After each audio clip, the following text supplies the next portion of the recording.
an exciting time to be an EV enthusiast nowadays because actually it was a little while ago. Yes, I am always late to making videos about news, so that's why I don't like making news videos. But a little while ago, Hyundai has launched the Hyundai Ioniq 6, and let's just say I'm actually a really big fan of it, and here's why.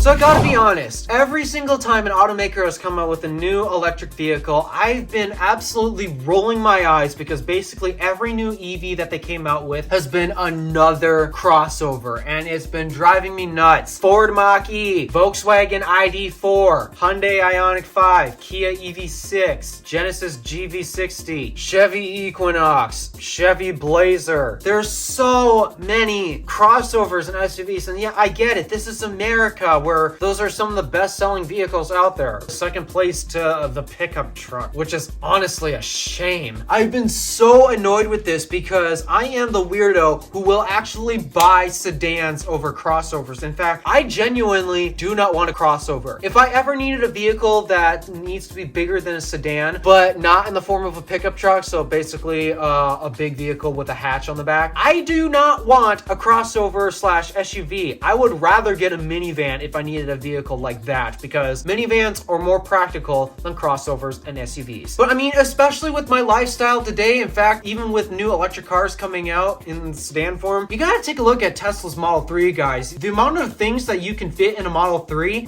it might surprise you. Not only do you have about a standard sized trunk that you typically get with the sedan, which, guys, it's more spacious than you think. Every summer I've been carting a lawnmower and a weed whacker and gasoline in the trunk of my vehicle all the time. Teslas have basically that size trunk, but also a really huge sub trunk that's like greater than 50% of the size of the main trunk. And then you got the frunk as well. Guys, sedan trunks, especially in electric cars, they are much bigger than you actually think. Like, to the point where having a hatchback is kind of ridiculous in my opinion. So yeah, I'm the weirdo that would actually buy sedans rather than SUVs. The reason why the Tesla I'm saving for is the Model 3, it's not because, well, it's cheaper than the Model Y, and yeah, the Model Y is their most popular vehicle, but the reason why I want a Model 3 over Model Y isn't because it's cheaper, it's because I really don't want an SUV slash crossover, whatever you guys call these things. Biggest reason, sedans are more efficient, and especially with the Model 3, it's got all the storage that I need, along with the back seats that I need. So yeah, there is nothing wrong with sedans. Stop ruling them out. And I've been so mad, basically, when the entire EV market that's basically coming out, it's all crossover, another crossover, another crossover. And while yeah, I understand they're popular, I'm sorry, it is really annoying. And the only sedans that have been coming out that are electric as of late are not even all that affordable. Like, they're all luxury sedans. Mercedes EQS, BMW i7, Lucid Air. I'm not even too sure if you can call the Audi Sportback versions of their e-trons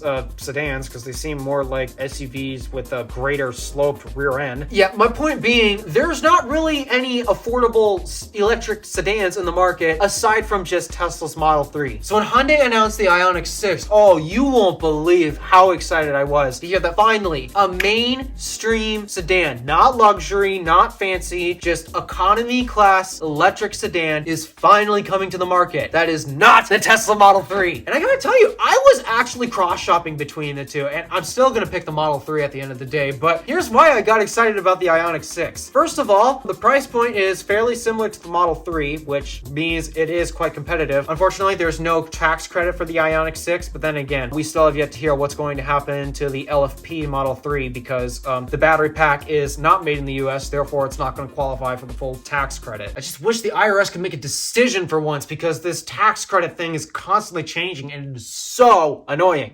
But my point is the Ioniq 6 will not be getting the tax credit, and that's because it is not made here in the US. So sorry guys, but hey, personally, I want to buy an electric car just because the government's gonna pay you $7,000. That money should not be going towards the sales of electric cars. That should be going towards the infrastructure for charging these electric cars, because seriously, it could really use it.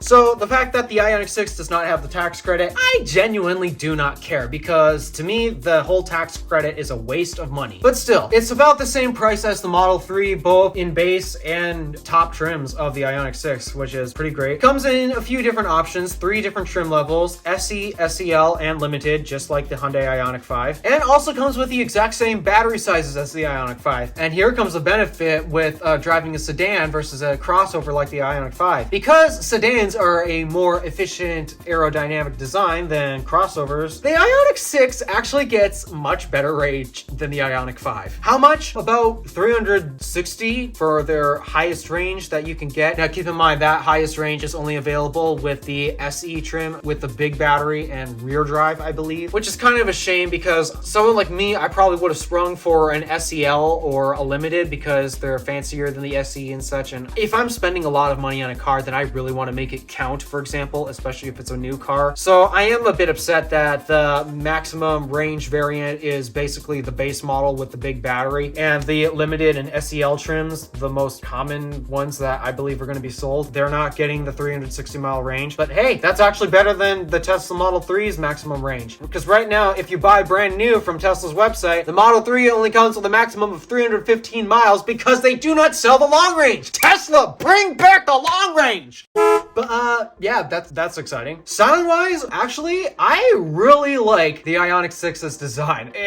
Well, from most angles. The back could use a little work. Like, sorry, Hyundai, that third brake light tail fin thing that you got in the back there, no, that doesn't work. Get rid of that. It actually really ruins the look of the back. Other than that, that is one sexy looking car. The interior actually looks fairly similar to the Ioniq 5, which is not a complaint because honestly, the interior of the Ioniq 5 was actually just fine. Although it did trade out those white bezels for some black bezels this time around. And on the inside of the door, it actually looks a little weird, and that's probably because I'm guessing it might have something to do with in other markets, not here in the US. Hyundai actually uses a camera system for their side mirrors instead of physical side mirrors. Yeah, unfortunately, cameras replacing side mirrors is not legal here in the US, which really sucks because that would really help with efficiency. So because of that, the doors and the edges of the front interior kind of look a little weird because, well, they have to, there's no screens for those camera side mirror things. Yeah, you get the point. So reasonable price point with the Model 3, because at this point, I think the Model 3s actually come down to a more reasonable price point at this point because electric cars are still expensive to make at the moment, and that's because it's a new technology and such, so I'm excusing it for that. And the Ioniq 6, it's fairly priced to that. I've got no complaints with a lot of the specs, except one. In fact, here's the reason why this video is titled, The Ioniq 6 is Almost Perfect. And it's actually the reason why I am still going to choose the Model 3 over the Ioniq 6. Those of you who watch a lot of my videos on this channel probably already know